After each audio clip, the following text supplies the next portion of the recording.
Let's be frank. Donald Trump was obsessed with me. If the Mayor of London wasn't somebody of my background, my faith, he wouldn't have responded the way he did, would he? Mayor of London, Sadiq Khan, is the first Muslim mayor. Has made some powerful opponents. The new image of Britain's multicultural society. The mayor is with us. Do you think London's safe? Well, we've reduced homicides, knife crime, gun crime. I don't think people feel safe in London. I'm not excusing it, I'm explaining it. That's the consequences. There's been a lot of instances of police officers who have attacked, raped women and girls on the streets of London. What are you doing about that? We're doing it now. How? I've been criticised for this. Since you were elected mayor, what are the things you look at and go, do you know what, I failed there? Well, that's a good question. But I'm running for re-election in 467 days' time. I'm not going to answer that question honestly because the answer's going to be used against me. You can't tell the truth because someone might use it against you? I think most MPs have got to be inauthentic. I'll tell you why, because... What's been your hardest day as London mayor? There's been a few. At least 58 people were killed in the fire at Grenfell Tower. I still remember the images. I still remember the heat. One family, 6 people wiped out. And a number of terror attacks in London. London Bridge, Westminster Bridge, Finsbury Park. I went to a lot of funerals. That summer was hard. Yeah.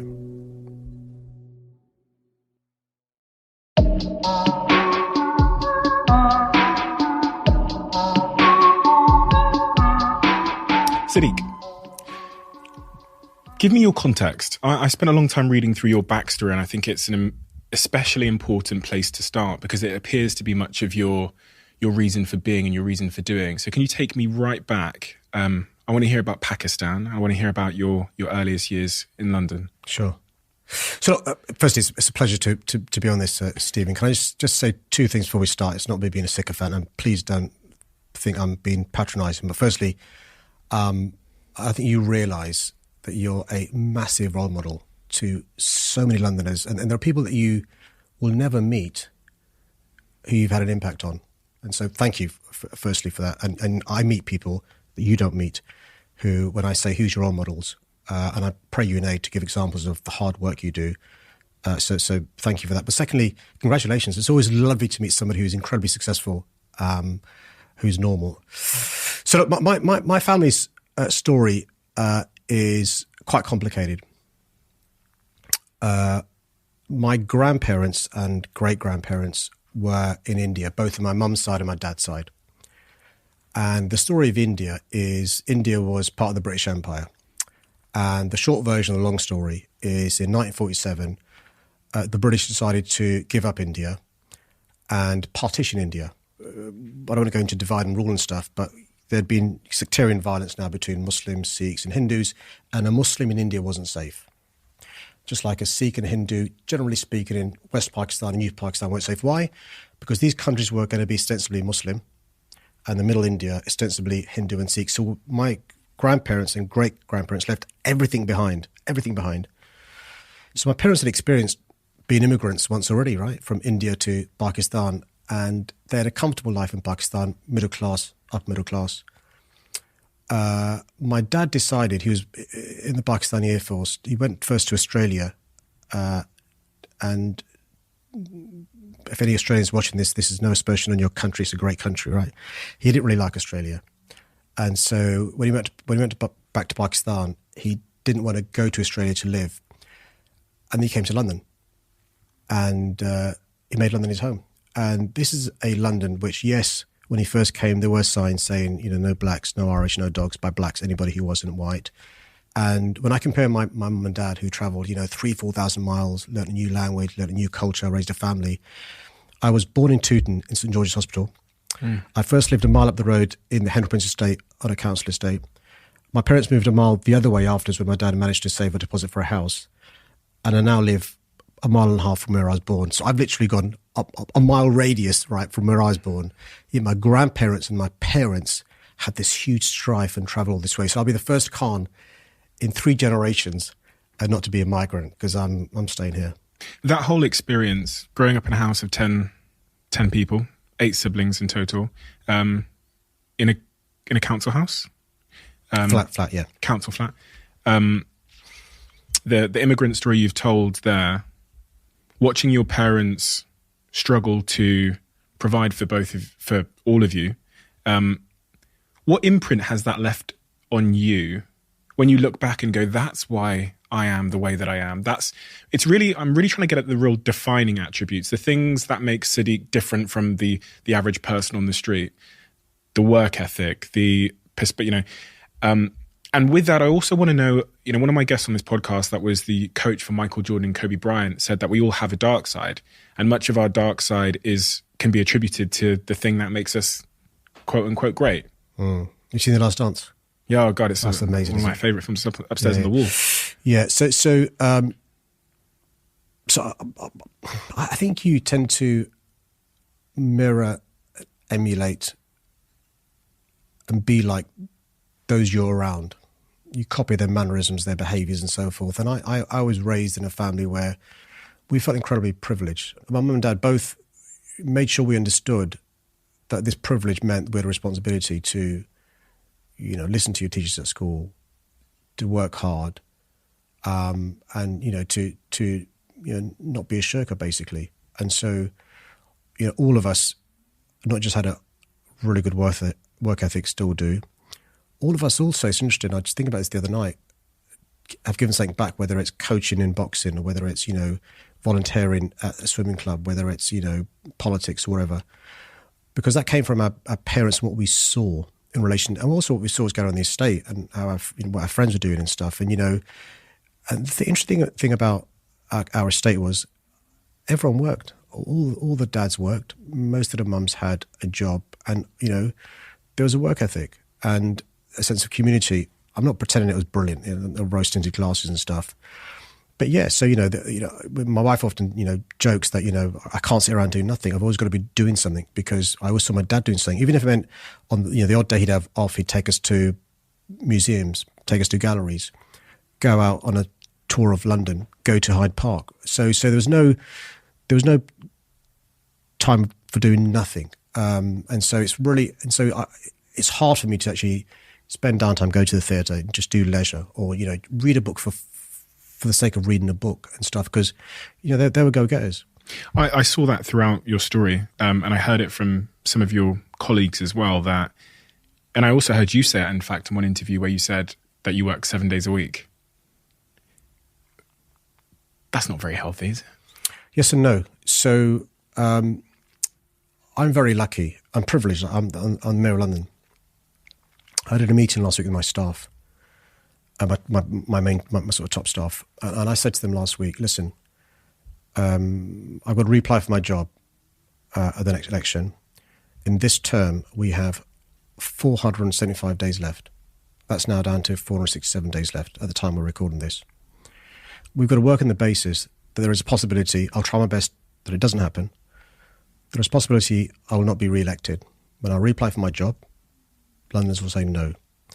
We've got to use every single day we have left, every hour we have left, to make sure we maximise delivering for our city, to make it safer, to make it fairer, to make it greener, to make it more prosperous.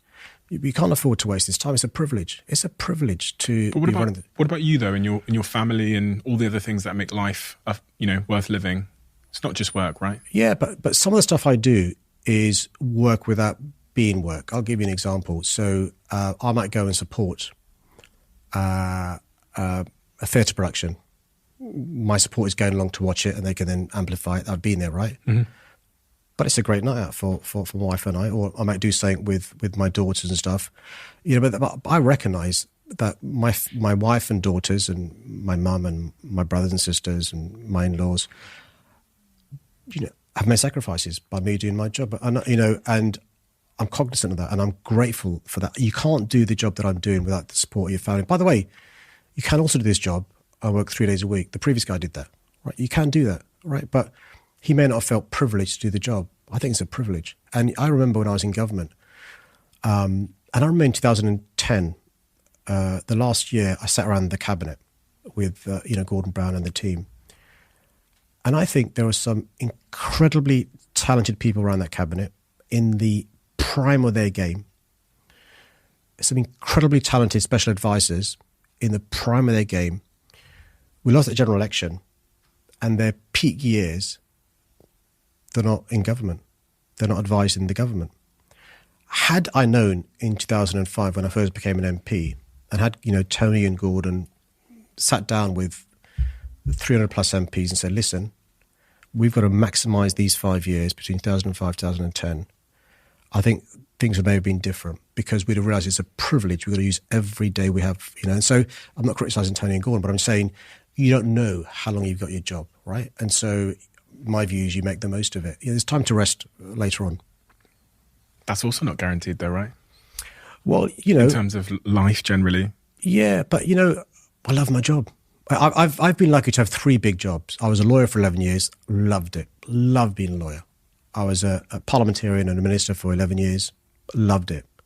And I'm now the mayor, I've been the mayor for the last 6.5 years. And so if you're lucky enough to have a job you love and your family is supportive, you've got to have a supportive family. My wife is so supportive. She's not just an incredible cheerleader, she gives me good advice. She pulls me up, when I bring the arrogance home or I have delusions of grandeur. She makes sure I put the bins out. She makes sure that I'm doing my bit, hoovering up, cleaning up and stuff. You need that at home. You need that sense of normality at home. My daughters, there's no airs or graces in my house. They're both back home now after finishing university. They're both working. And so they're supportive. They support what I'm doing. They know I'm here. If I spoke to your wife and I said to her, what annoys you about Sadiq? Because I could tell you what my girlfriend would say in a heartbeat. She'd say, Stephen, it's just an hour and a half. How long have you got? And it's a long list. I'm sure there's a long list of stuff. I think because people don't get to see the impact that being a politician has on the family at home. Now, this is one of the things I'm super interested in with all my guests is how that then impacts all the people we don't get to see. Yeah, that's right. So what I did at early stage was I involved my office. So my team in my office, a lot of them are now my best friends. I've worked with them so long.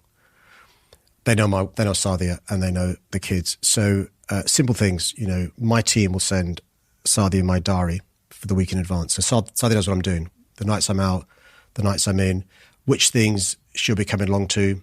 And so the family's involved in that.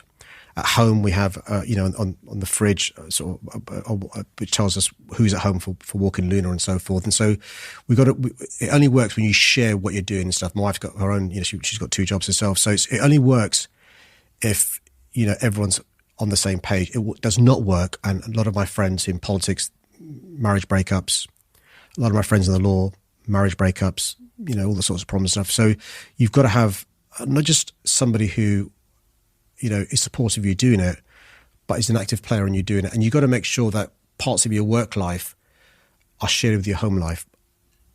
There's a couple of conditions we have at home. What is the biggest friction, though? That's the question I asked. Yeah, so, we don't have much friction at home. Work-life balance is an issue. Me missing another family event or me not being able to go to a distant friends or relations social event. But we don't really do friction. I'm trying to think that the last time we had, it's diary management. So last Saturday, for example, I was doing something for work, and then I promised to go to a party in Eastbourne, an anniversary party of a friend, and then do something back in London on Sunday. So negotiating that with my wife and my daughters was quite a feat. You mentioned you were a lawyer for just more than a decade. I think the word is skeptical. I said this to Matt Hancock when I spoke to him about why politicians become politicians. You had a great job, paid a lot of money. You made the decision to quit that job very abruptly and go into politics and become ultimately a Labour MP. Why? So the sort of the qualification to that question, you're right, by the way, that's all right, it was the MP for Tooting. Yeah. So what I wasn't going to do was give up my legal career. And by the way, it wasn't just a great legal career, but I had a great future ahead of me because, just the 2 of us ran the business, very profitable. It'd gone from being, a business with just employing 8 people to more than 50 when I was a partner. But the opportunity came to be the MP for Tooting. Tooting I was born and raised in, literally. The MP for Tooting, a guy called Tom Cox, had been the MP my entire life. I'd never known any other MP. I'd never been inside the Chamber of Parliament. I didn't know any friends who were MPs. I didn't really know any friends in politics, I don't think. I was a councillor in my spare time, serving the local community. As a lawyer in my spare time, I was chair of Liberty, Human Rights Group, chair of Legal Action Group, a legal aid charity group. But the opportunity came to be the MP for Tooting, and I couldn't say no, because it was the chance to represent my community in Parliament. And the way I described it at the time, because people were saying to me, "What are you doing? Why? It doesn't make sense." Was I was blessed to have a good legal career, and if I won a case for my client, he or she benefited, or if I settled a case. If the case went to one of the higher courts, we'd set a precedent. Setting a precedent means that other people benefit from the precedent of the case because you've changed the law. And that's a big deal, and I was blessed to do that. But when you're in Parliament and you're part of the government, you can pass legislation or amend legislation that affects millions of people. So not just people in Tooting, but people across our city and our country. And being the MP for Tooting was why I gave up the legal career, and not to be an MP for MP's sake, to be the MP for Tooting. Why does that matter to you? Helping millions of people. It's public service, right? It's the ability to impact and improve people's lives. I could have, when I left law school, gone and worked in the city and been a city lawyer. But I chose to do the law that I chose to do for a variety of reasons. It's important for me to be a lawyer practicing, discrimination law, issues around police misconduct, issues around employment law, doing litigation, the sort of cases that I undertook. What motivated me was this issue of acting on behalf of the underdog, being the advocate for people I grew up with who were routinely, the wrong end of the sus law, stop and search, people I knew who were unfairly dismissed, people who, I was aware who were being discriminated against, acting for the victims of miscarriages of justice. That was important to me. Why? A number of reasons. My inspiration for being a lawyer is, have you read To Kill a Mockingbird? No. I wanted to be Atticus Finch, right? We want to be Atticus Finch. And then when I watched, when I was growing up, this program on TV, you're too young to remember it, called LA Law. I wanted to be this lawyer called Fuentes. Jimmy Smits played this lawyer who was doing these really good cases. But also, I remember a number of things happened around that time where I felt helpless. The way my dad was treated in his bus garage, the bus garage was closing down, felt helpless, we couldn't do anything about it. Going on a march was fine, but you need to challenge this in the courts if you could. If you couldn't, use the court system, you got to change the laws. Seeing friends treated the way they were. And I thought it's not wrong that there's no way of helping, people who need help. And being a lawyer is a noble thing. I know lawyers get a bad rep. Some lawyers do earn a lot of money. But people who do the law that I was doing, don't earn a lot of money. Some do, and I was very lucky to do well. But it's important to me, public service, to act on behalf of these people. Who acts on behalf of the person who's the receiving end of police misconduct? Who acts on behalf of the person who's, discriminated on the grounds of their race or gender in the workplace? So what I got from that is your dad was. I'm trying to understand the personal reasons why you chose that path, which is like we've all chosen our paths for interesting reasons. I think a lot of my path was defined by my own insecurities as a kid. What I've heard there is the thing about your dad's bus depot being shut down. Bus garage. Bus garage. And then there was some of your friends in your life had experienced certain types of abuse that were because of their race or but also mistreatment by the police. That was your personal motivation. Yeah, that's right. Yeah. So those are my experiences. My experience growing up was that, actually life isn't always fair. And you need somebody to be there to help you. And it's never been about, it sounds, frankly speaking, a bit, wankerish, but it's never been about yourself making money. None of my siblings have, followed path, which is interesting actually. None of us have followed paths where it's been about, making money for money's sake. It's about doing a job we enjoy and trying to give something back where you can, whether it's being a teacher, whether it's being, a coach or whatever. Over the last 10 years, in your own view, which direction do you think London has gone in terms of safety and in terms of desirability and in terms of world influence over the last, let's say, 10 years? Because I think it's my view that it's probably gone in a negative direction in terms of influence, safety, and yeah, I think generally the respect of the capital. And I think, a number of factors have contributed to that. Obviously, the pandemic has been a big one, but then I think generally the knife crime issue and the safety issues, and these are all things influenced by biases, right? Because I when I moved to London, I was burgled really badly. 3 a.m. in the morning, came in my house, stole everything. We never heard anything back from the police. There was no interest in helping us. So, but just generally, I've lived in other parts of the world. Yeah, no, sure. You know, lived in the Middle East, spent time in Dubai, lived in New York for many, many years. New York's not necessarily safe at all, but other parts of the world seem to be much safer. And it's funny because when I speak to some of my friends who've been successful in business and they talk about why they're leaving the UK, it's one of the top 3 reasons is always safety. It's always, I don't feel safe in London. Before we had this conversation, I was listening to Amir Khan talk about him being robbed on the high street in London, coming out of a restaurant at gunpoint. You see the footballers, the Arsenal players, all being robbed at knife point on mopeds. My girlfriend had her phone snatched out of her hand while walking, you know, and you just think, oh God, it's not safe to be in London. First, I'm really sorry about your experience, and I hope it wasn't too distressing. So if you look at London over the last 10 years, the last 20 years even, if you park Brexit for a second, because we can come back to that in relation to the impact of Brexit on London. London is a global city. You know, I don't want to go to various metrics, but we're doing incredibly well as a global city in relation to foreign direct investment, in relation to the diversity of people coming to London, in relation to, you know, the tourism to London, in relation to retention of talent, in relation to the diversity of our economy. It's not just the financial services, professional services, legal services, life sciences, higher education, culture, tech, so forth. So the underlying strengths are still there, and we are doing incredibly well. We punch well above our weight in relation to the rest of the country. Because of how well we're doing, we contribute, roughly speaking, every year net to the Treasury, £42 billion, and it's been going up over the period of time. So we, you know, as a slice of the national pie, contribute far more than we're supposed to, bear in mind the size of our city. And that's because we've managed to attract talent and keep talent.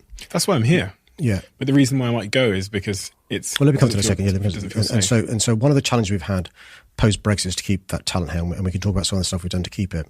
In relation to safety, it is a fact, and I'm really sorry for your experience, genuinely, Stephen, because I meet too many people like you being the victims of crime.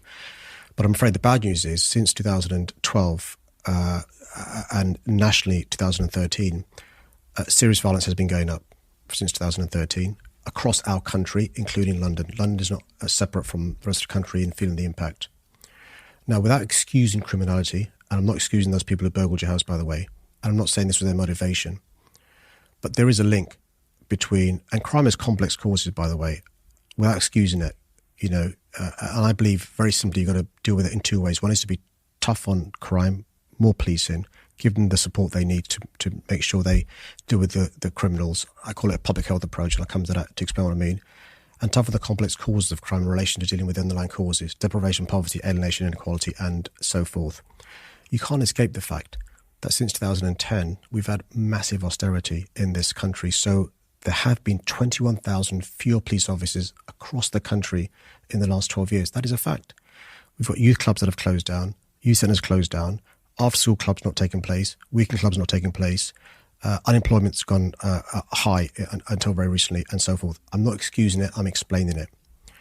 And so, you know, when I became mayor, one of the things I promised Londoners I would do is to be straight with Londoners about the problems in relation to, I was quite clear straight away saying, listen, these cuts have got consequences, and we've got to recognise there are consequences. So I'm going to use the limited powers I have and raise council tax.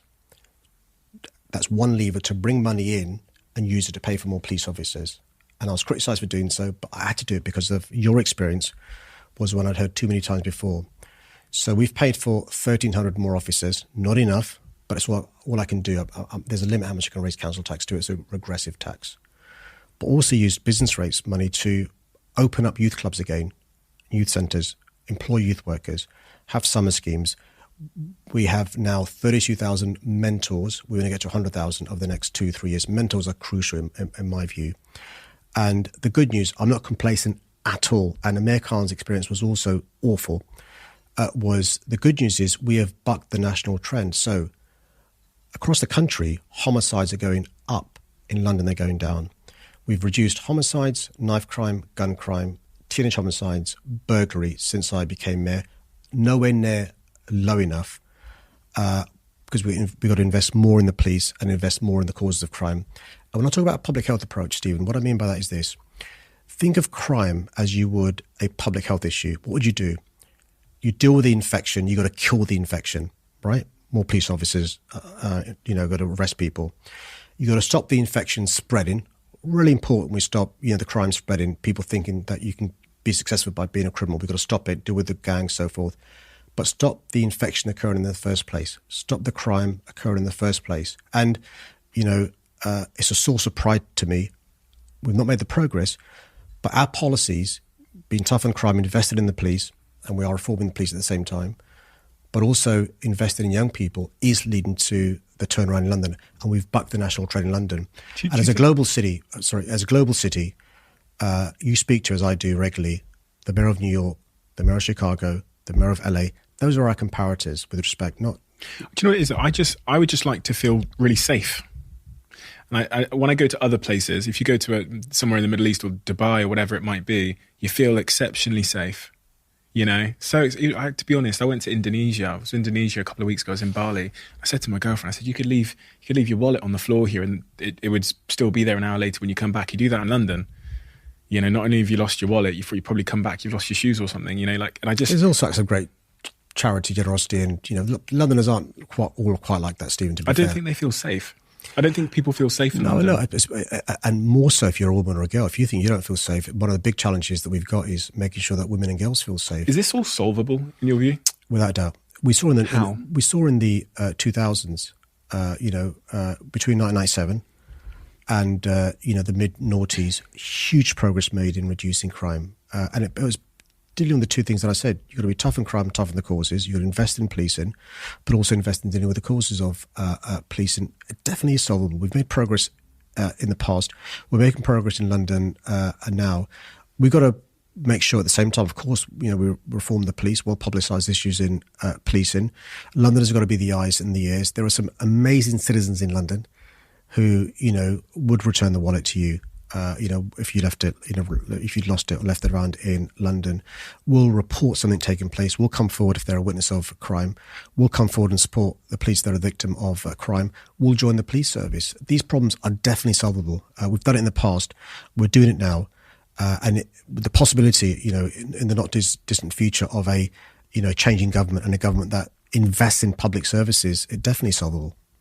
On one of the points you made there about the infection spreading, I thought was quite compelling. I was reading about the story of, I think it's Hazrat Wali, the story of an 18-year-old guy who was in Twickenham, was approached by a 16-year-old kid, ended up being stabbed to death with an 8-inch knife because he got into an argument with this person. And when that 16-year-old that stabbed him to death was asked, he said he stabbed him because people in his life had been victims of knife crime, and he thought, he was scared that Hazrat would have a knife himself. That's the infection you're talking about. Yes. So basically what happens is some young people that I speak to will think the way to be safe is to carry a knife because they suspect you might be carrying a knife, right? And so we've got to get the message across that leaving it home with a knife doesn't make you more safe, it makes you less safe.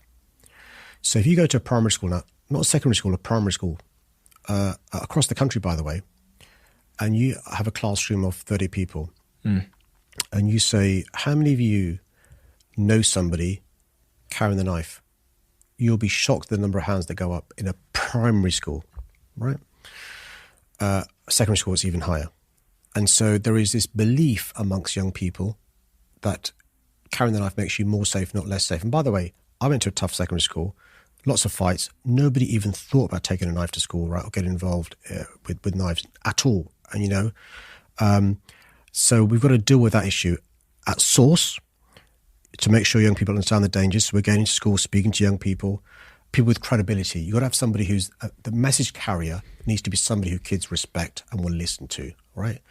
And so getting people to go into schools to explain the dangers. Sometimes it's a bereaved mum. A bereaved mum can be really effective in explaining the story about her son, tends to be boys, about her son and the dangers of carrying the knife.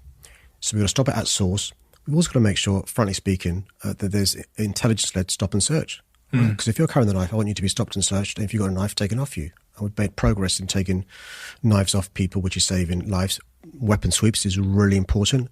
But also, if you're caught carrying the knife, there's got to be serious sentences. There's got to be a consequence if you're carrying that knife. But, and that's why we've got to have these conversations. That's why it's the public health approach. And it is leading to, huge reductions. Over the last year, we've had a 55% reduction in teenage homicides. Not enough. One is one too many.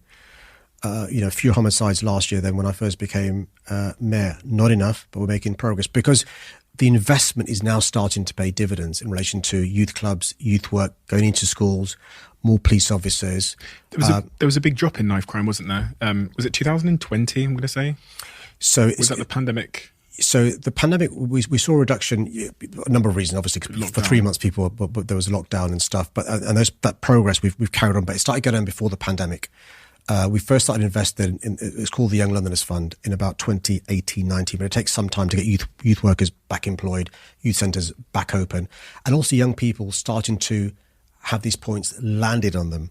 There's not a light bulb moment. It's got to take time, spend time with them. And that's why mentors are so important. The reason I made the point at the beginning, Stephen, about you as a role model is, I'm a firm believer in you can't beat it if you can't see it, right? I was lucky that I saw at home my mum working really hard, my dad working really hard, my big brother's working really hard. I had role models. A lot of young people haven't got that role model at home.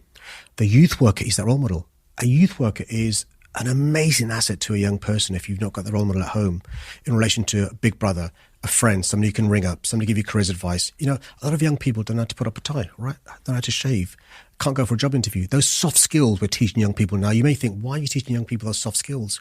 Because they need those soft skills, right? Well, knife crime's up since last year, though, isn't it? No, it's gone down. So basically, knife crime's gone down since I became mayor. Homicide's gone down. Since last year? No, robbery's gone up a bit. Robbery's gone up a bit for a number of reasons. And we're dealing with, That's me. Yeah. A robbery's when you're, Oh, out and about, okay. Robbery's burglary with violence. Right. My last question on that topic is, do you think London's safe? Well, I answer that question by your answer. If you don't feel it's safe, it's not safe. Right? And so... Do you feel it's safe? Yeah, I do. Because my comparator isn't, with respect, Bali or Dubai. My comparator is New York, Chicago, those cities, because we are a global city, Stephen. We're not Cheshire. Right. And so, but if it's not safe for you, it's not safe for me. I speak to too many women and girls. They say it's not safe. I speak to too many women in particular who say they're imposing a curfew on themselves not to go out at night time because they don't feel safe. In that case, it's not safe. I speak to too many, people who are worried about their safety. And, perception is important here because it's fear of crime that you're talking about because of your experience, right? And you'll speak to your friends and not unreasonably that they'll be apprehensive and scared. So it's a problem for me and we've got to address it. Women and girls, there's been a lot of talk recently about instances of police officers who have attacked, raped women and girls on the streets of London. What are you doing about that to prevent that happening going forward? So in the last few years, there's been, at last, publicity given to the fact that every 3 days across our country, a woman is killed at the hands of a man, every 3 days. And that's a sobering fact. Recently, we've seen not just the tragic murders of Sarah Everard, Zara Elena, Bieber and Nicole, and many others, Sabina Nessa, but also we've seen people who we entrust to keep us safe. Police officers, the people we go to when we're the victims of crime, being involved in the most serious crimes possible. Sarah Everard was abducted by a man using his warrant card, raped and killed by a serving police officer. We had David Carrick, somebody who'd been a police officer for almost 20 years. We discover throughout most of his 20 years had been a prolific sexual offender, using the fact he's a police officer to commit some of those crimes.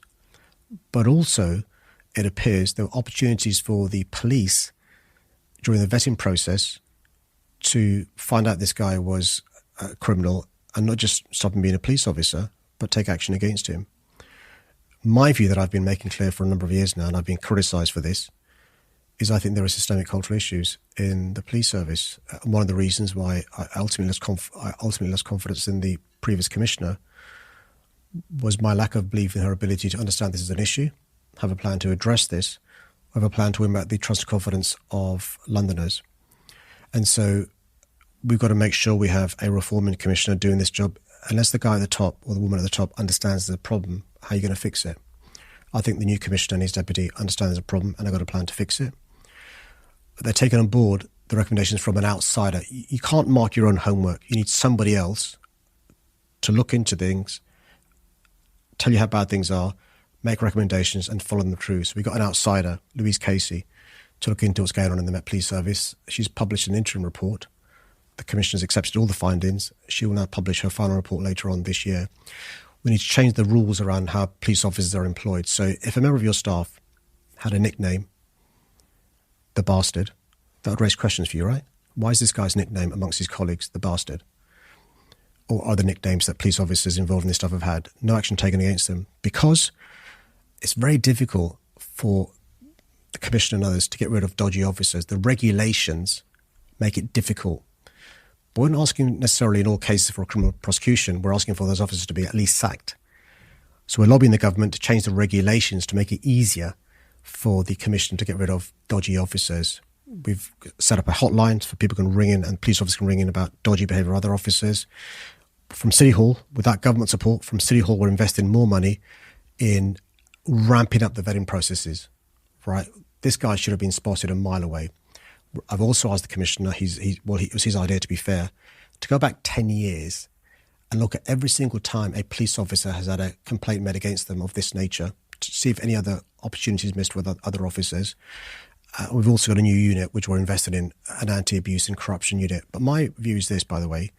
In London, we've shone a spotlight on this, but there are other police forces around the country where, I'm sure there are other issues where that spotlight's not been shone yet. And so it's really important for us to recognise these are systemic cultural issues across our country that demand addressing. What's been your hardest day as London Mayor?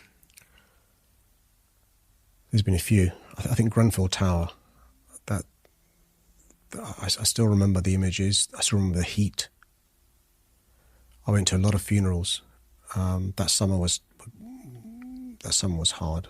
I'm still in touch with the families. I see them often, and whenever I see them, it comes back. But Grenfell was just, and it still sticks with me because it could have been us. It's a council estate, diverse estate, lovely community. Those families will never be the same again. And every time I go there, and I spend time with the families, you just think of what these families are going through. One family, 6 people wiped out. Another 11-year-old child who'd won an essay competition. And, when you speak to those who were the judges, she would have gone on to being, this amazing woman, lost their life in that fire. And so that 2017 was hard because we also had at the same time the awful fire at Grenfell and a number of terror attacks in London, London Bridge, Westminster Bridge, Finsbury Park. That summer was hard, because I spent a lot of time. I like to. I think it's important for me to spend time with bereaved families. So when I was an MP, when I was a lawyer, I spent a lot of time with bereaved families, my clients. When I was an MP, there was ever a homicide in Tooting, I would meet the families, ask to meet the families. When I became mayor, I started a practice where whenever there was a homicide in London, my office would write to the family and say, look, obviously give them my condolences, but give them my details and meet with the families. And so after Grenfell, I went to a lot of funerals, a lot of families, and those families' stories stay with you. And I'm still in contact with a lot of them. That summer,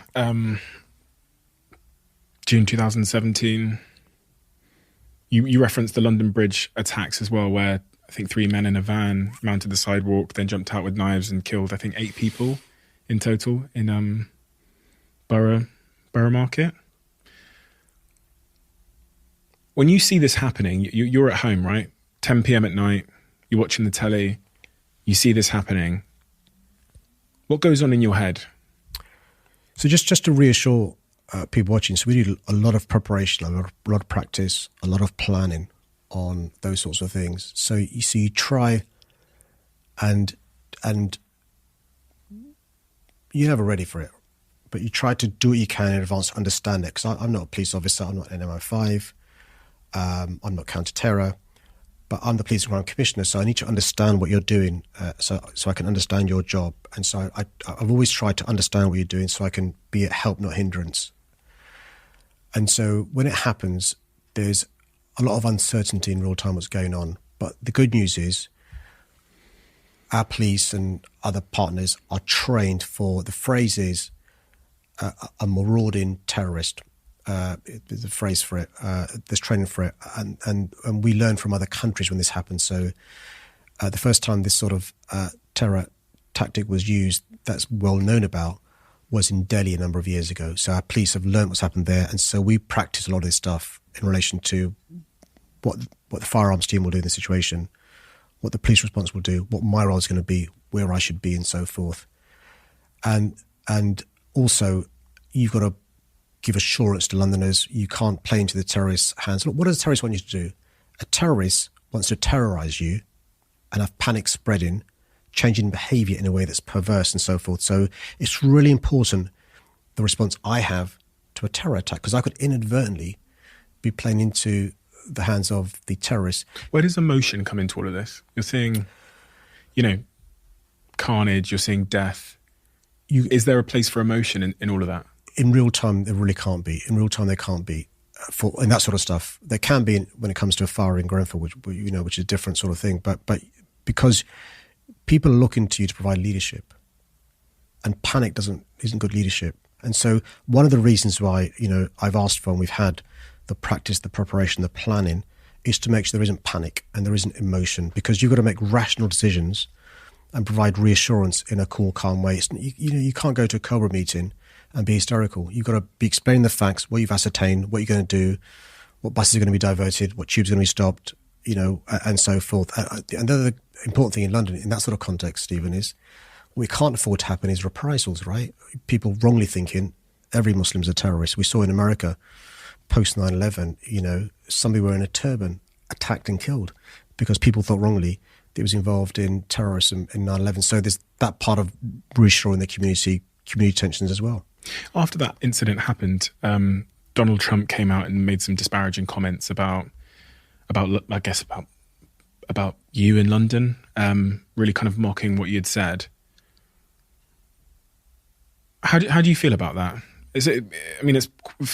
From my point of view, it's incredibly bizarre behaviour for a world leader to be taking such a stance after such a tragedy. But how did that feel on that day, emotionally?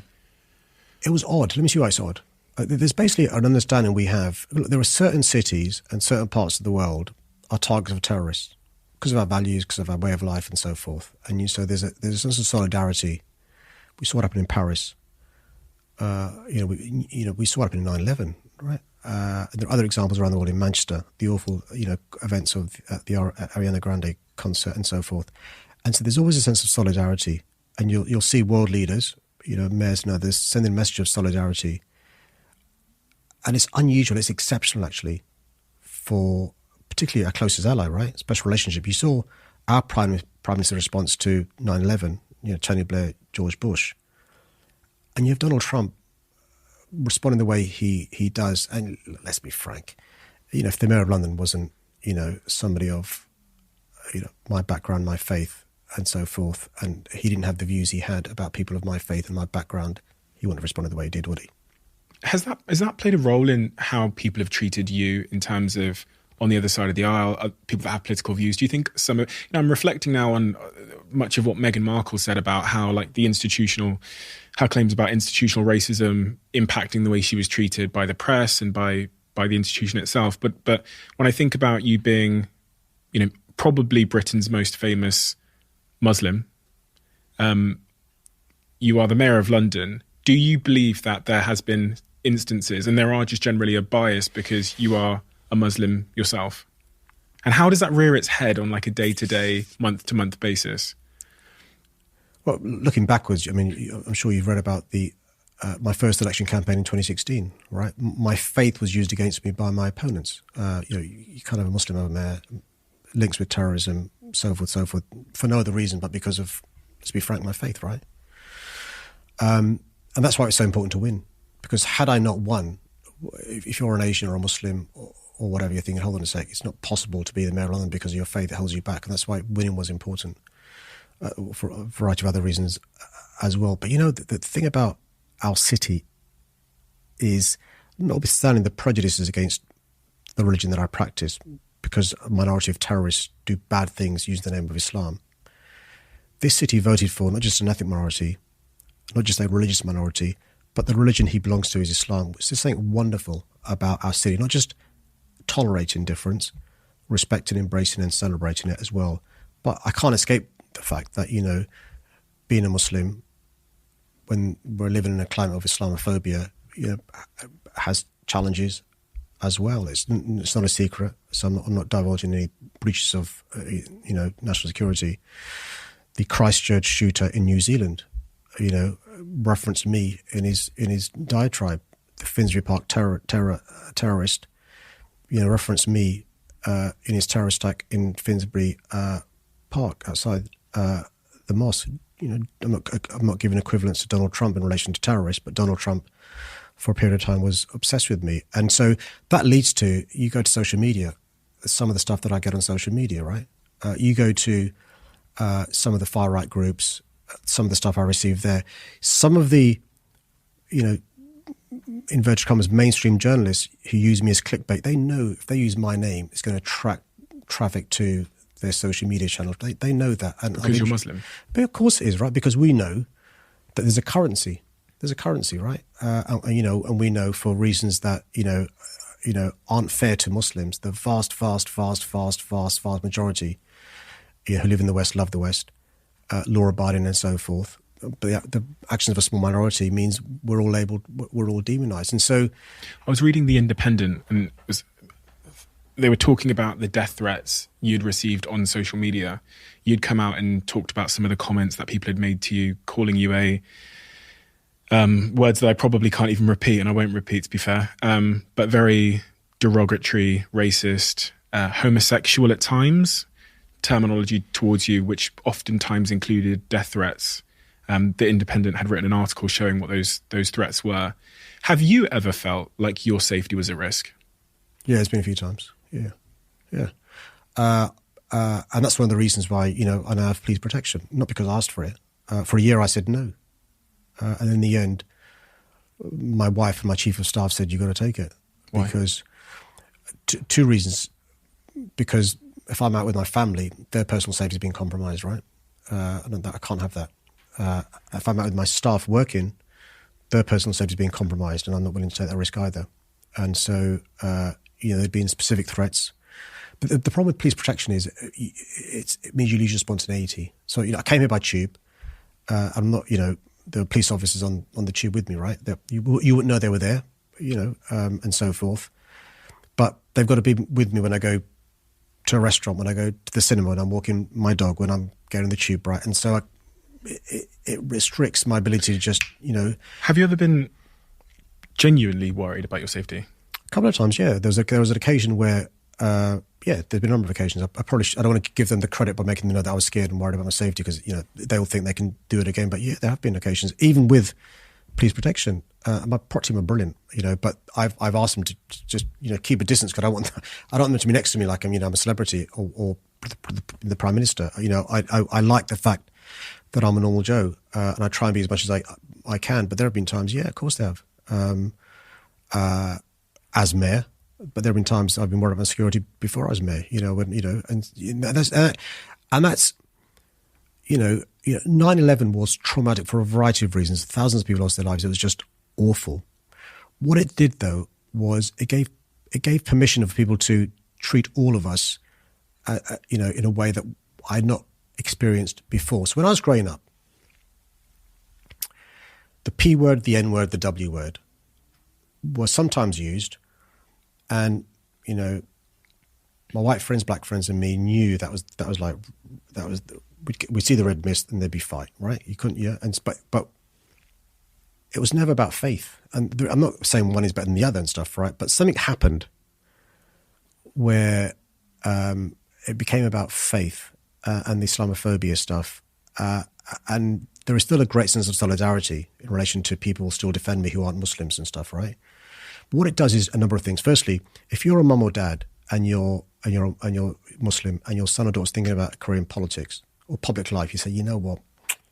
If someone like Sadiq Khan's getting that sort of stuff, I don't really want you to get involved in politics.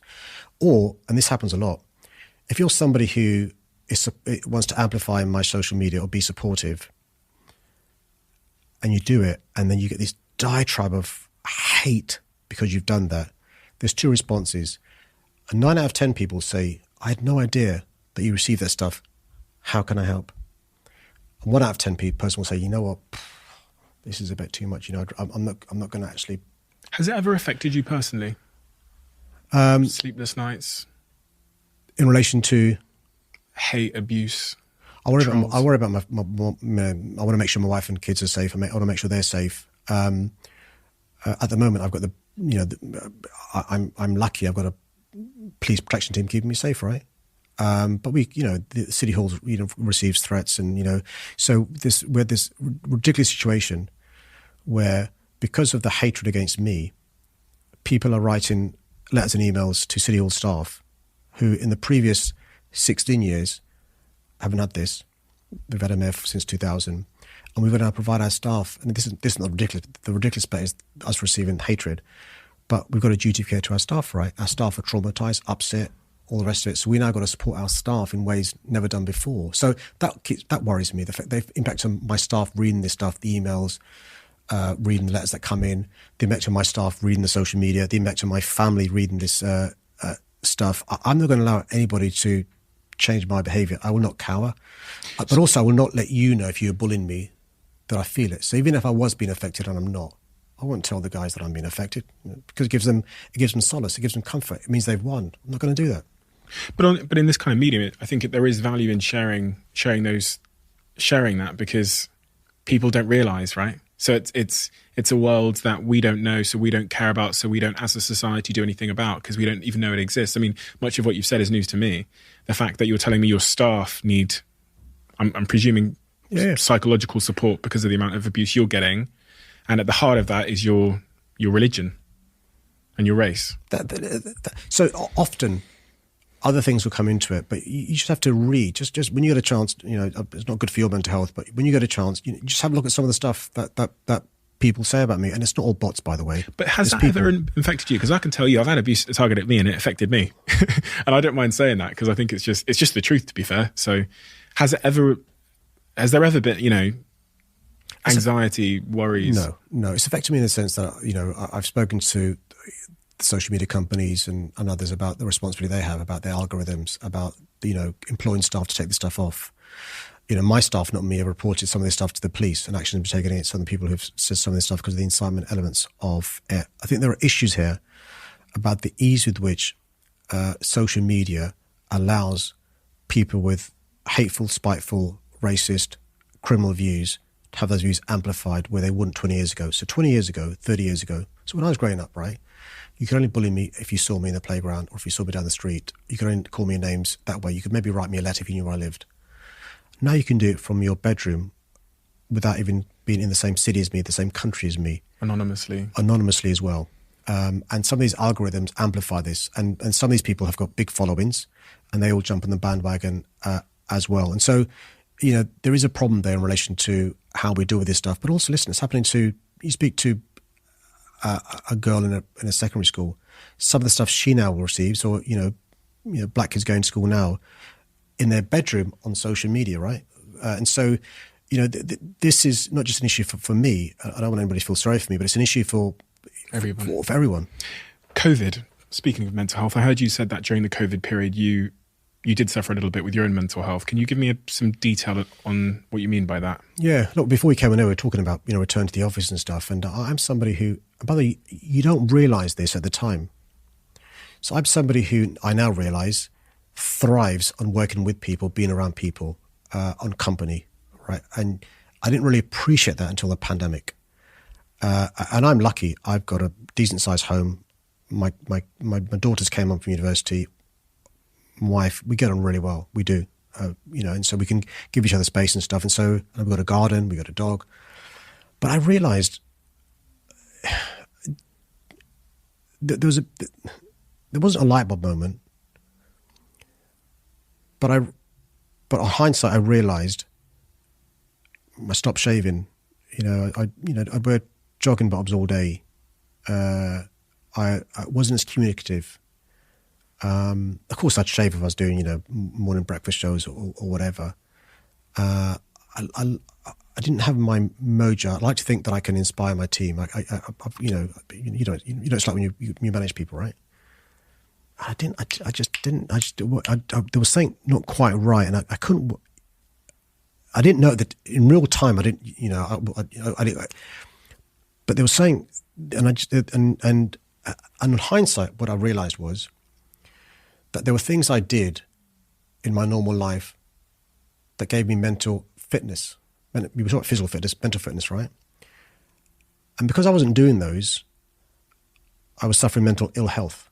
Now, fortunately, I didn't need to be medicalised, but it meant I had to think about the things I got to do to keep my mental health well. And I struggled. And on hindsight, there was a period of time where I wasn't top of my game because I now am, and because, after a while I realised this and was taking steps to address that. And I realised I can't work from home in perpetuity. I need to be around people. I need that buzz, whether it's the banter on the tube, whether it's meeting my staff, whether it's that conversation before I go into the office, that team meeting. I didn't realise that's what helps me keep my mental health, but also makes me, be effective. And it's other things, sport. I didn't realise how important sport is to me. I didn't realise not playing tennis, not going for a run, not playing football. I didn't realise that because I thought I did that to keep physically fit, not realising actually it's an integral part in my mental well-being. When you think about your job as mayor over the last, since you were elected mayor, where do you think you've let yourself down? Well, that's a good question. I think you alluded to this early on, that the 7 days a week stuff. When you speak to most experts, and I speak to I'm privileged, speaking to you, I speak to lots of people who they say that's really important to get the balance right in relation to being fresh for the time where you've got to be on. My response is I'm on quite a lot. So I've got to use the time when I'm off to make sure I recharge my batteries. And so I think that pacing myself, I've tried to run a marathon as a sprint. And what about policies? Things you would have liked to have gotten done that you've not been able to get done? A lot of people have levelled things like housing and will we be carbon neutral by 2030? What are the things you look at and go, do you know what, I failed there? Yeah, well, I'm not going to answer that question honestly when I'm running for re-election in 467 days' time, right? Because the answer's going to be used against me. But let me tell you some of the stuff we've got. We've done lots of stuff right as well as the stuff we've done wrong. I think the biggest thing I've done wrong. Is that like a real thing where you can't tell the truth because someone might use it against you? No, I think the thing that I've been least effective about, and I've said this before, is that we've not managed to persuade the government the importance of devolving more powers and resources to London. The government's, my dad used to say that you should judge somebody by the friends you keep, right? I've got a different saying, which is judge somebody by their enemies, and the government don't like me, right? And so politics is the main reason. And so the government, and I think I've sometimes not helped because of my pugilistic nature, and I worry, have Londoners been let down because the government see me as an enemy, not giving London the support they would give if somebody else was the mayor. And so I've tempered, since I won re-election, I've tempered some of that because I realise I can't allow my natural adversarial nature and my dislike of the government to get in the way of doing business with the government. So that's the honest answer. But by the way, I meant what I said about this. When you said tongue-in-cheek, well, can you not be honest? Yeah, because I'm still in the game, right? So when you ask an ex-politician questions like that, they'll give you a candid answer. But you can't, because it's like ask Tyson Fury, Tyson, what's the weakness in your game? What you wouldn't do that. I'm not saying I'm Tyson Fury, but I'm still top of my game. It's really interesting. I part of me think it's an interesting game, politics. and all this stuff. It's not a game. It's not a game. You just said you're still in the game. So like, I'm using your word, but it's an interesting game to me because I don't feel like politicians can ever be truly themselves. They can't truly speak their mind. And I wonder if that's actually acting against them. I think there's almost this political kind of, I don't know, philosophy or whatever, where you kind of have to be a little bit cagey. You kind of have to never really answer a question. You kind of have to get by. Yes and no. Trump was, to his credit, Trump, the thing he did, and I hate to say Trump did anything well, but the thing he did, you know what you're getting with this guy. Whether it's good, bad, driven by narcissism, whatever, you have this sense that he's telling you what he thinks. I've got at least 17 responses to that. Let me give you a couple. So one is, which is interesting, is I think one of Trump's tweets that he said against me was hashtag stone cold loser, describing me, right? Well, he lost his re-election, I didn't. True. Right? So he's a one-term president, right? Barack Obama isn't. Even George W. Bush isn't. Do you think Bill he's Clinton coming back? Isn't. He's going to try and come back. And he's got a good chance. I think DeSantis will probably get the Republican nomination. How do you feel about that? Him coming back? Honestly.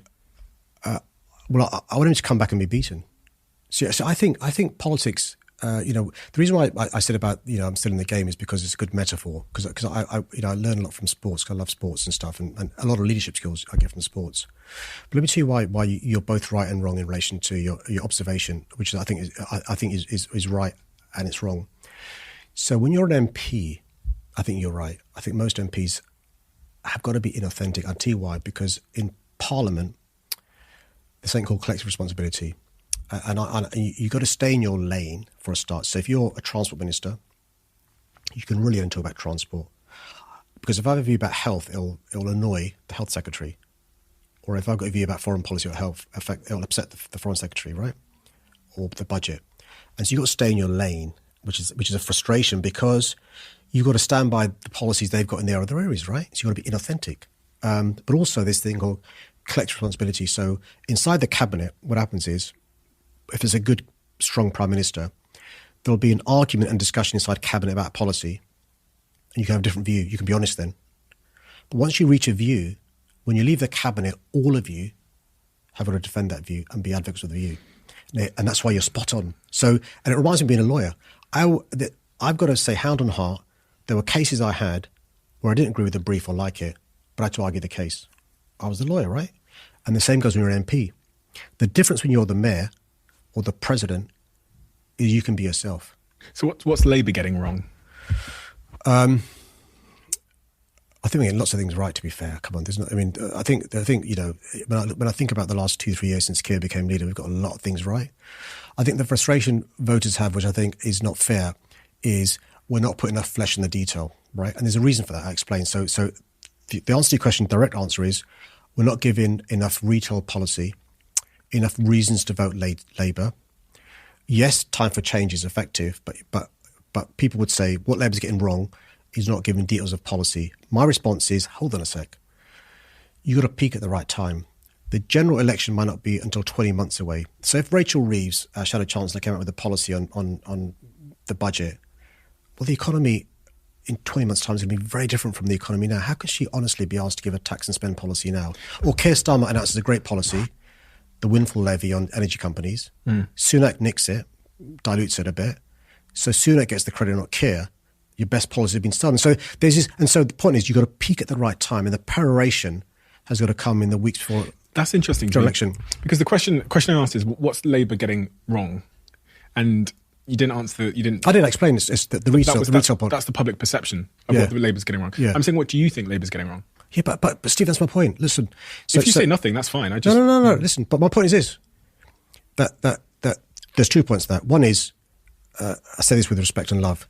You know, advice I give to Keir, I'd give in private, not in public, right? That's the first thing. Fine. And secondly, there's a general election in 20 months' time. And, my point about, whether, I'm still in the game is, I want to make sure that privately the views I've got about what Labour's getting wrong are sorted out before the general election, rather than telegraphing to the opposition the things we're getting wrong so they can, using the boxing metaphor, try and knock Keir Starmer out. And that's kind of similar to what you were saying about in MPs having to kind of stay in their lane because they can't be critical of anything else that's happening around them. I get it. It's a party. I guess that's how the system works. But as a muggle who isn't that interested in, well, I'm interested in politics, but I'm not heavily engaged in politics. But here's your conundrum though, Stephen. And it's a good conundrum to have, which is the next general election, probably one of two people are going to be Prime Minister, right? Sunak or Keir Starmer. Unless Sunak goes the way of Liz Truss and Boris Johnson, right? And so politics isn't perfection, it's relativism. And so you've got to choose between one of these two. There's nobody else. It's not Keir Starmer or perfection. But you know what it is, though? It's the appearance of perfection, right? Because as you said, who's perfect, though? In our lifetime, no one is, but that's what I'm saying. It's the appearance of it, in the sense that, like, you can't criticise Labour. So, I can, believe me, I can. Look, I'll give you an example. Publicly, I mean, publicly, in the last 2 weeks, I criticised Labour, right, on Brexit. I believe Brexit's been an unmitigated disaster, right? I believe that we've got to be much closer to the EU, and that includes, by the way, yes, outside the EU now, we are outside the EU, but being members of the single market and customs union. That is not Labour's policy, right? How does Labour get back in power? When I was younger, listen, again, if I'm wrong about any of this political stuff, please, like with my dates and stuff, please forgive me. But I'm just saying, when I was younger, Labour were in power. And then since pretty much over the last 10 years, Labour haven't been back in power. What's Labour getting wrong? Why isn't it resonating with the voters? And how does Labour go about fixing that? So in the last 100 years, I mean, we've only been in power for a third of that.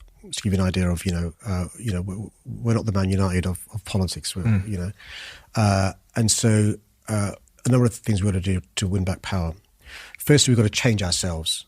So we've got to, the first part of it is reorganising Labour ourselves. So internal stuff, the internal wiring is wrong, right? Really What's wrong with it? So this idea that anybody who's successful, we've got to bash. This idea that that the way we fundraise for our party, the way we employ staff and fire staff, this sense of nepotism and stuff. There's lots of things we got wrong. In the last few years, we got to sort ourselves out, including organisation. Employ the right people, get rid of the wrong people. Have proper social media campaign, all that sort of stuff. Proper campaigning techniques. So the internal stuff you got to do, the stuff you don't see, how we select candidates, right? All that sort of stuff. Right. The second part of it is be an effective opposition. Expose the Tories and call them out when they get things wrong. We can't rely upon the mainstream media. 80% of the mainstream media is supportive of the Conservative Party, right? It's just a fact. So we've got to be an effective opposition in calling them out and hold them to account, right? Including stuff that would otherwise not be seen. So call them out in relation to policies on the economy, call them out in the policy in relation to health service, call them out in relation to policies on education. And the third part, which is the crucial part, is to show the country we've got policies to be an effective government. And that's my point about the perception is we've not done the third part yet. And my answer is holding this door 20 months to go. My point is this. I don't want to win an election because it's time for change by itself. I want you to be inspired and enthused to vote Labour because of our policy offer. And that's your challenge back to me, saying, "What's your why vote Labour?" Right? It's interesting. I've been doing a lot of reading over the last couple of weeks because I'm writing my new book, and I've spent, a good 30 days in total, probably in the jungle, reading about psychology and why people, what makes people behave and act and whatever. And the clear answer from all of that research that I've done and all the studies I went through, going back almost 100 years, was that people respond emotionally instead of to logic. And so when you say that we need to lead with better policies and stuff, it kind of goes, it stands in the face of all of the psychological research I've been reading that says, in fact, people are illogical, emotional beings that are driven by their fears and desires. And when I think about politics, honestly, right, and I'm just being completely honest, I think a lot of it is actually just a very instinctive feeling about the person, And this is why I go back to the point about authenticity and why I really struggle with politicians sometimes is they just don't feel like humans. They feel like these like robots that can't say anything can't speak their mind. And I get that. My view with Labour is if they managed to get someone to lead the party who felt like my mate, that I kind of related to and tell me the good and the bad and was just a bit of a normal person, not a suit, not super rich, not whatever, didn't go to Eton or whatever it is. I'm talking about both sides here. I actually think they'd win. I think from many people... And Boris Johnson did win. Right, listen, if the test was, who do I want to have a cappuccino with? Yeah. Or who do I want to look after the government finances, get us through the pandemic, mend our relationship with Europe? There's a different answer. But you're right, it's an emotion. And so there's a great phrase, right? You campaign in poetry and you govern in prose, because Exactly. it's the emotion, right? Yeah. You know, it's the emotion is really important. But my point is we see where it's got our country. Where has emotion got our country? And so I think actually one of the failures of politicians, and I also plead guilty, is we've lost the art to be good teachers, right? Political education is lacking in our country. And so I think a good politician should use his or her role in an unpatronizing way to educate people. You know, you asked me really good questions about crime, right? Now, the easy thing to say, just lock them up. Let's arrest ourselves out of this, right? That plays to your emotion, because you want the people who burgled your home to be arrested, put in prison, and the keys thrown away, right? Probably. I'm just afraid to, right? But actually, it's my job to, in a non-patronizing way, try and educate you without excusing criminality, but saying it's a bit more complex than that, right? Yeah. But you understand, though. I sat here with. I get the emotion. I get it. I sat here with a neuroscientist called Tally Charlotte, and she has basically written a book about this, about how the brain has a default towards listening to emotion. She actually referenced Trump. She said in that debate with the doctor, I think it was in the 2008 elections or 2012 elections, when asked about the autism vaccines, the doctor who Trump was up against in the debate reference facts, stats and figures. It then comes to Trump, and he tells a story about one of his mates with a big needle. You know, he uses all of this descriptive, emotional storytelling language. And Tally, even though she knows the science around vaccines, she said she was a little bit put off giving her daughter the autism vaccine after hearing Trump, even though she knew it was nonsense. And for me, that just goes to show the power of like emotion and storytelling versus the feeble influence that stats, facts and figures. I saw it in the Brexit campaign, right? So what happened in the Brexit campaign is Nigel Farage and his lot put up this poster. Yeah, about the NHS and about immigrants. The poster was a queue of Syrians giving the impression that they're going to flood our country because of the Turkey allegedly joining the European Union. And emotionally, that played to people's concerns around immigration. I mean, Brexit was a proxy of immigration, right? And so it was an emotional stuff, because rationally, it doesn't make sense if you work for Nissan in Sunderland to be voting to leave the EU, because you know your boss is going to be affected by it, right?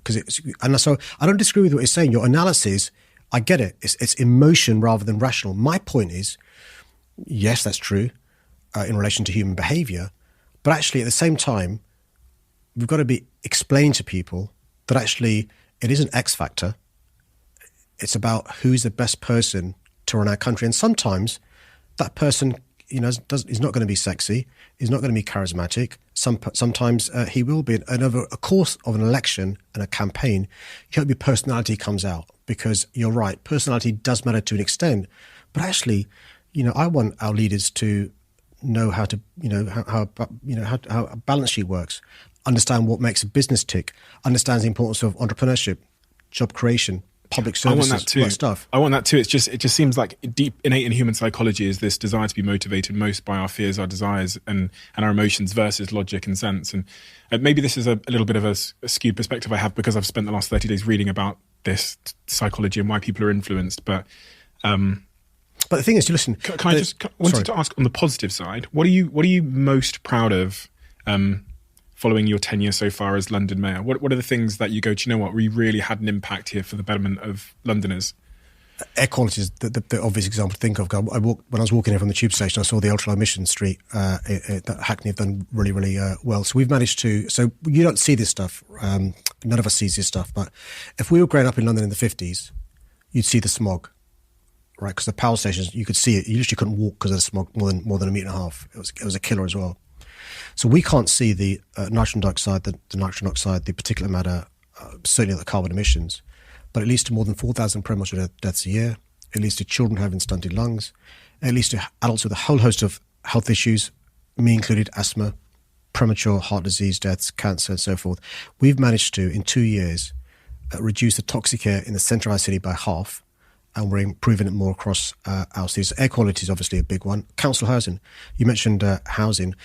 We last year, the last few years, we have completed more homes in London because of our policies than any year since the 1930s.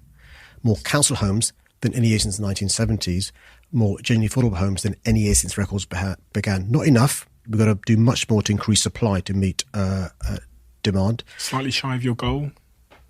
No, my goal is much more. So my target is 50,000, but we're not going to get there. And I've said to the government, we need more support. And it's actually, there's an opportunity if there's a recession coming because of the way the counter-cyclical nature of the property market. We can have more home building actually, and that creates jobs and people paying taxes and so forth.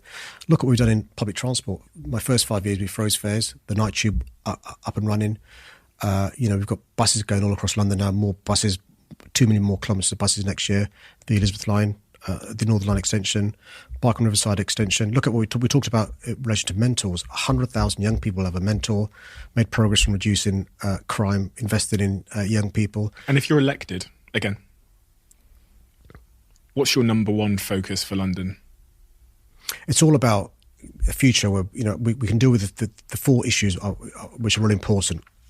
A fairer city, so those who need a helping hand get the helping hand. A safer city. I think the perception is our city isn't safe. I want to address the reality and the perception. A greener city. We've got to reduce carbon emissions. I was the first global city to declare a climate emergency.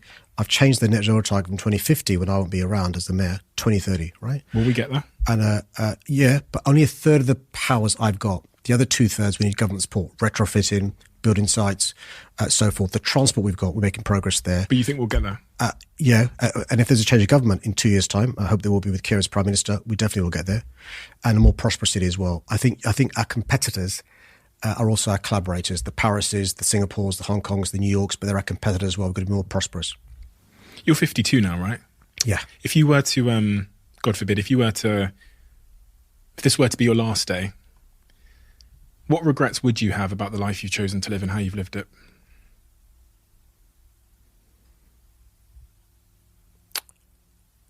Crikey.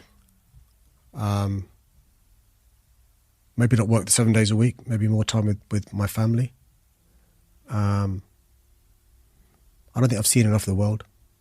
I've only ever lived in Tooting. I spent 3 years in North London, 1 year in Godalming at law school when I was in Guildford. I've seen the world as a tourist, right? But I've not really experienced it. You mentioned the long time you spent in the jungle and stuff, and I've not done that. Maybe I missed that. Got a picture here for you. That's my dad. He passed away. Was it 2000? September the 4th, 2003. I remember it vividly. It was the one thing in my life that's really knocked me sideways, and I still grieve my dad, and I've never got help, even though I was struggling at the time. Because I think you should grieve for people you love. It should affect your mental illness. It should debilitate you. He was this amazing man, This was a guy who, no airs or graces. He'd watch the news. He'd read the papers. He would spend time with the kids. He would never say no to overtime in the garage. Never say no to overtime in the garage. Thoroughly decent man. When he retired, he would spend time in the mosque. He was the muazzin. The muazzin is the guy that does the call to prayer. Did you speak to him properly? No. No. That's a regret. That we didn't get the quality. Anissa my oldest daughter was 4 when he passed away. Mara was 2. They didn't get to know him really. I didn't have he would have loved me being a mayor. He would have loved, St Paul, Southwark Cathedral, the swearing-in ceremony. How old were you when he passed away? I was 33. And what I think about is I was too young when he passed. And, I was depressed at the time. I was depressed. Sadiq spotted it, that I wasn't functioning. I threw myself into work. Shortly after, I ran to be the Labour candidate, actually, because that's how I got through this time. But I think about my youngest brother was only 25 when he passed. And I was, and we've now, I think since we've had kids, that's made us much more touchy-feeling, talking about feelings and stuff. We hug and we say I love you and stuff. And Are there words unsaid to him? Yeah, without a doubt. What are those words? Yeah, they're between him and me, to be honest. But it's Yeah. Yeah. We have a closing tradition on this podcast where the last guest asks a question for the next guest, not knowing who they're leaving it for. You will know who this person is, but I shan't tell you. The question they've left is, everyone gets really nervous when I get to this question. I don't know why, it's weird. Nobody cares about my questions, but then when this one comes, it takes people forever to answer. If you could give one piece of advice to yourself at the start of your life, what would it have been? That's a good one. Enjoy the experience. Why that? Because often, I don't know if you get to do it, you're so busy, you don't get to enjoy it. When you speak to people who have, we talk teasingly about being an ex-politician, they're fond of the memory, but they didn't enjoy the experience. And I remember a famous footballer, Gary Neville, being interviewed, saying he didn't really enjoy it. And I find that odd. You know, you're not enjoying the experience. And so I enjoy the experience, you know, and actually, you know, when you're ambitious, you're always trying to do the next thing, right? And I think ambition is important. It's important to, you know, to have a grasp greater than your reach. But in the meantime, enjoy the experience. Have you enjoyed the experience? Loved it. I loved it. But you know, but question: have I savoured it with my friends and family enough? Have I just been too busy and too blinkered in relation to sharing the enjoyment of the experience? And I tried doing that more. So I try and include Silent and the girls more in the stuff that I do to make sure they enjoy the experience, and my friends and you know my family and so forth. Sadiq, thank you. Thank you for your time, and thank you for being here. I'm very, as I said, I'm very compelled by politicians and the world of politics, because it's not a world that I know necessarily well, but it's a world that I observe with great intrigue and wonder. I'd say dissatisfaction largely. So largely just because it just seems to be so far away from what I love about, I don't know, humans. Which politicians do you admire, either overseas or here? I loved Barack Obama. I thought he was great. We all love Barack Obama. Yeah, I know. There's only one Barack Obama. Exactly. I think because he felt incredibly human. I remember watching him cry after Sandy Hook, and he just felt like a good man with a good family and good morals, and I kind of felt like he was authentic. That's a good one. Yeah, I think he's my number one. The problem is you set your bar so high. So I know. None of us are Barack Obama. Yeah, I know, but I think everyone has the potential to emulate him in some respects. Obama's an easy one. Who else? Oh gosh, I like Bernie Sanders as well. Another guy that I connect with, and I think he's very authentically driven to make the world a better place. And I see that in your story as well. I see, you know, when you hear your upbringing and you hear, you know, what your parents went through and your grandparents went through, and the plight of those that came before you. You see that. You can see a clear reason why. Sometimes I struggle with that. Sometimes I struggle to understand why people are going into politics. I think it's because of status, or because they want to be famous, or they want power. And but I don't see that in you. I don't see, you know, you had a very well-paid job before you chose to embark on this career path, and your origin story is riddled with all the motivation one would need to pursue such a path. So thank you. Thank you for coming here today. I wish you the very, very best on your re-election. I applaud you on the fact that knife crime has gone down since you became Mayor of London, and I would hope that by the time you leave office, the city feels a lot safer than it currently does for me. I really do hope we hit our carbon emissions targets by 2030. I hope we're able to build more housing, and I hope London holds its status in the world as a place that people want to come live and stay long beyond their own sort of personal successes. So yeah, thank you so much. No, it's been a pleasure. Thanks, Lauren. And thanks for the kind words you said at the start. It's very uncomfortable for me to hear that, but no, but it's important you hear that. And this is one of the things I've tried to do is rather than, look, it's very easy, and you're very generous in your comments about me and my faith and my background, to be the only person in my position who looks like me. I get this. There's only one of me, right? What's far and the same goes for you. But what you do, which is I've tried to do as well, in different ways, is put down ladders for others, right? Because there shouldn't just be one guy like you. There should be many others like you. And the same goes in politics as well. And I meant what I said, because the interesting thing about you, and the same applies to you ever watch what Idris Elba does, or Riz Ahmed, or these other guys, their work ethic. And what worries me is somehow somebody's told young people you can get rich quick. There's a shortcut to being the mayor or running the law firm or being a successful entrepreneur or being a pop star. You ever listen to what Ed Sheeran did before they became successful, or Adele or Stormzy, that work ethic? And I meant what I said about you because, listen, obviously there aren't many people in your positions who look like you, let's be frank, who dress like you, who talk like you, who've got your backstory. Now, you've never asked to be a role model, right? You'll never meet people who look up to you. But it's a fact, right? And so I meant what I said, I'm the mayor, right? And my job is to, do this thing, what I call the London Promise. Work hard, I'll give you the helping hand, you can be anything. And I love the way you do it with ease and make people feel, if I can do it, you can do it. And that's an art, because you don't say it like, it's easy, I did it. But if I can do it, you can do it, but you got to work hard. Yeah, and I'm really happy that we have a London mayor that looks like you. Your presence alone as London mayor is a really positive signal to lots of young, ethnically diverse kids that are hoping to set foot in politics. And it's a real shame that you've been treated in terms of the death threats and the online abuse in such a vulgar way. But unfortunately, that seems to be the nature of the world and social media. Hopefully we can change that. Thanks a lot.